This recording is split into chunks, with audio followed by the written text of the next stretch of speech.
ধর্ষণ হয় সেটাকে এই মহিলাদের এই বাচ্চা দুটো নিরাপত্তা কোথায়?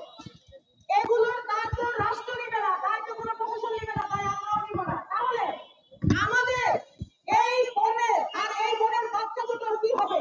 আজকে আয়ু যে তার বাসার চাবি দিচ্ছে না, সেটা আপনার রাস্তায় ঘুরছে, সেই ক্ষেত্রে আমরা ওই সুরক্ষায় গিয়েছিলাম। গতকাল আমি মানবাধিকার পক্ষ থেকে আমি এই মামলাটা তদন্ত দায়িত্ব পেয়েছি এবং মানবাধিকারের অভিযোগ করেছেন পুলিশ অফিসারের বিরুদ্ধে। আমি গিয়েছি, কোনোভাবেই ওসির সঙ্গে যোগাযোগ আমি করতে পারিনি। আমি ওই সাব ইন্সপেক্টরের সাথে অনেক কথা বলেছি।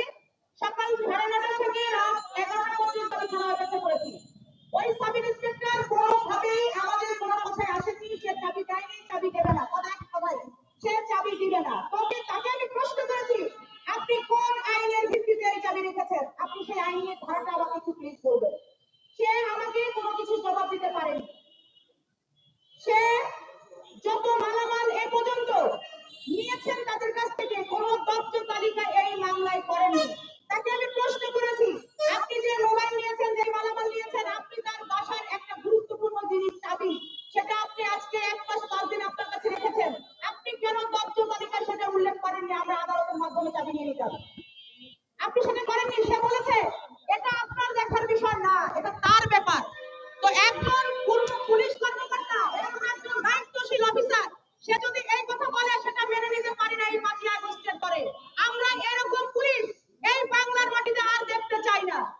এত কষ্ট করে এদেশে স্বৈরাচার বিদায় করে স্বৈরাচারের শাসন করার যে পুলিশ ছিল তাদেরকে আমরা সরানোর জন্য চেষ্টা করেছি, কিন্তু কোনো না কোনোভাবে এই স্বৈরাচার পুলিশ এখনো এই বাংলার মাটিতে বসবাস করছে, তার প্রমাণ এখন আমরা পাচ্ছি।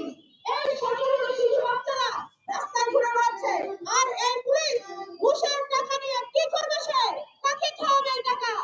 আমরা এই পুলিশের গায়ে এই পোশাক দেখতে চাই না। আমরা খুব দ্রুত 2-1 দিনের ভিতরে আমরা পুলিশ কমিশনারের কাছে যাব। সেখানে যদি কোনো ফয়সালা না হয়, এই পুলিশকে যদি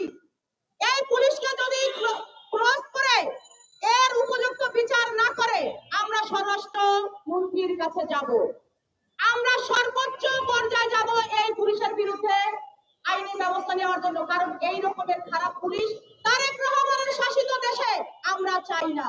আমরা